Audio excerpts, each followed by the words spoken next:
Big boss Lobo గురించి తెలియని వారుండ్రు.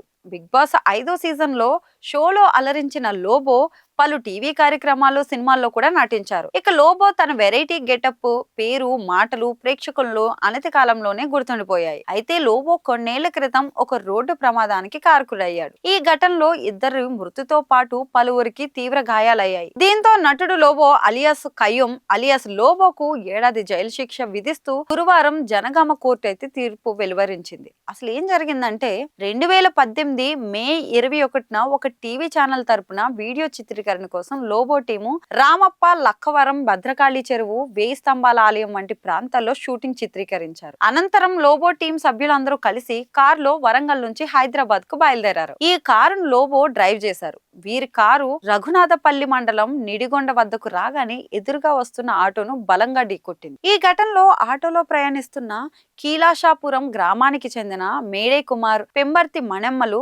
తీవ్ర గాయాలతో అక్కడికక్కడే మృతి చెందారు. ఇక ఆటోలోని ఇతర ప్రయాణికులు తీవ్రంగా గాయపడ్డారు. ఇక లోబో ప్రయాణిస్తున్న కారు సైతం బోల్తా పడింది. లోబోతో పాటు కారులోని ఇతర టీం సభ్యులకు స్వల్ప గాయాలయ్యాయి. ఈ ఘటనలో మృతి చెందిన వారి కుటుంబ సభ్యులు పోలీసులకు ఫిర్యాదు చేశారు. దీనిపై కేసు నమోదు చేసుకున్న రఘునాథపల్లి పోలీసులు లోబోను అరెస్ట్ చేసి కోర్టులో హాజరుపరిచారు. 7 సంవత్సరాల విచారణ తర్వాత దీనిపై తాజాగా జనగామ కోర్టు అయితే తీర్పు వెలువరించింది. నిర్లక్ష్యంగా వాహనం నడిపి ఇద్దరు మృతికి కారణమైన లోబోకు ఏడాది జైలు శిక్ష విధించింది కోర్టు. అలాగే 12,500 జరిమానా కూడా విధించినట్లు జనగామ జిల్లా రఘునాథపల్లి సిఐ శ్రీనివాస్ రెడ్డి, ఎస్ఐ నరేష్లు తెలిపారు.